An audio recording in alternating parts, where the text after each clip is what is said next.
Hey everyone, I'm going to try to make this quick because iMovie keeps dropping my videos for some reason. So, very good work on our last discussion. You all did a very good job. As usual, thank you for all of your hard work this semester.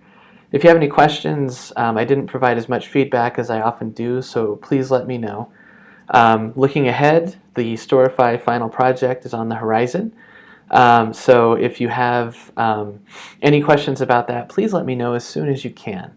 The sooner you're able to ask, the more able I'll be to help. And I'm very willing to help out with even technical issues with Storify or whatever it might be. But if you contact me at the last minute or even within a few hours of the due date, I probably won't be able to get back to you to help out with that. So please look ahead, check out Storify, make sure you're able to use it well. One of the easy fixes usually for Storify issues is to just use a different browser. But again, if you try that, it doesn't help with something you're having a problem with, just let me know and I'll be happy to do my best to help.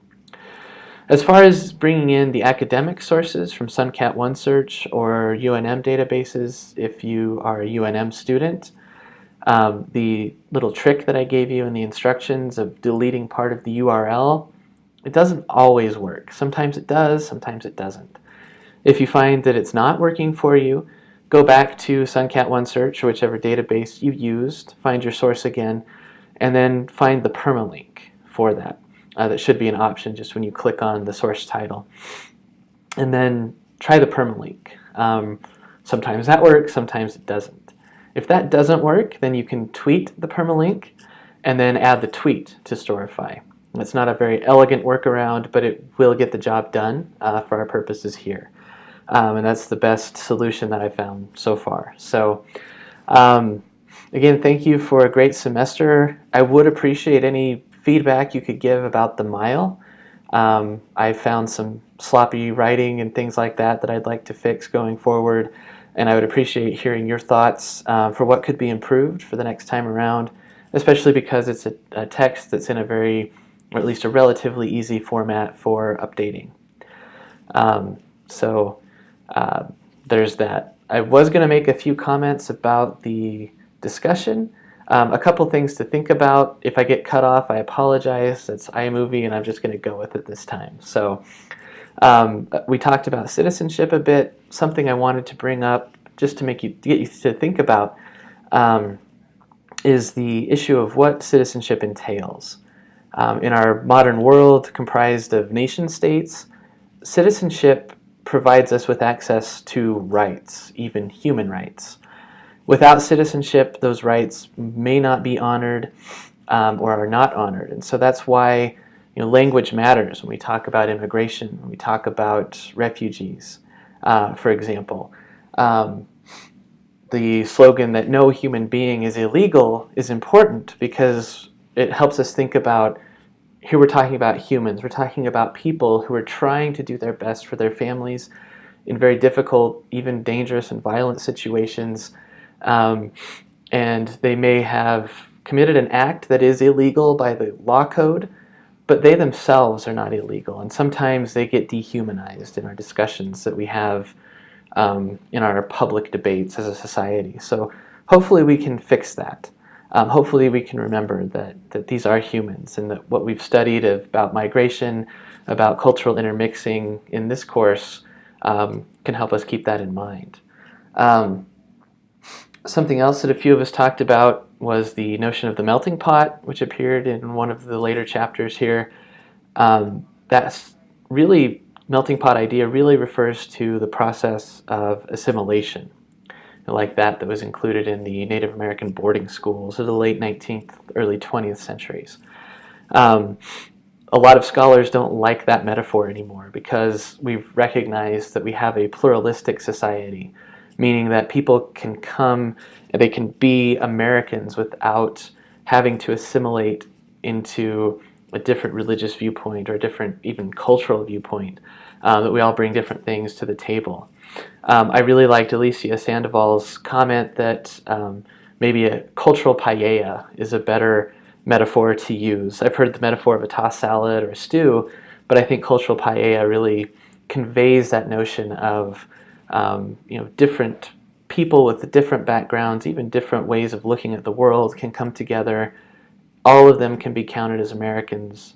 All of them can contribute effectively to society. I know that in this class we've looked at a lot of difficult stories in our history.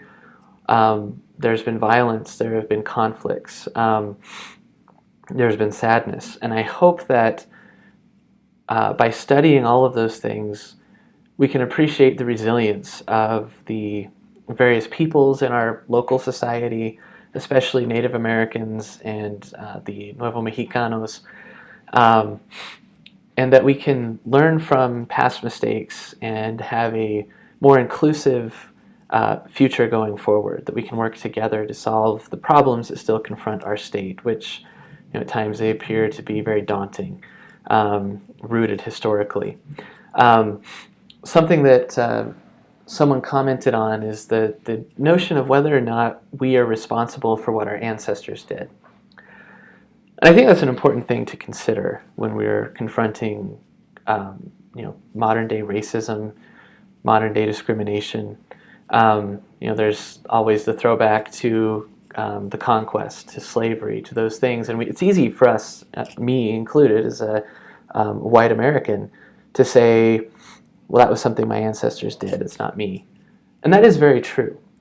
But it also, when we take that attitude, I think causes us to fail to recognize the legacies of conquest, the legacies of slavery that have created very unequal situations for different groups in our society.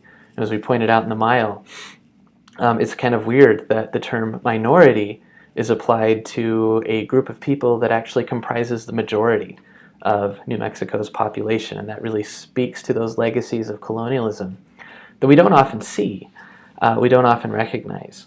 But it is important to realize that inequalities, whether they're based on race, class, gender, sexual orientation, or whatever they may be, they're social constructions, but they also have long histories that have caused some of them to become structural, to become part of the way that we see the world, the way that the world operates. Once we recognize those things, we can start to bridge those gaps, I think, and at least have a better chance of addressing our differences honestly and openly, and recognizing everyone's important role in history. So just to leave you again with that note that we don't really have a New Mexico history, but there are New Mexico histories that all of us have contributed to in our lives, that we've contributed to building together this term as a class on our timeline and in our comments, that contain, I should say, a plurality of different ideas and perspectives, and that all of them form an important part and a significant part of who we are as a people today. So this may be my last video. I hope that you all have a great holiday season, a great break, and that your new year gets off to a good start as well.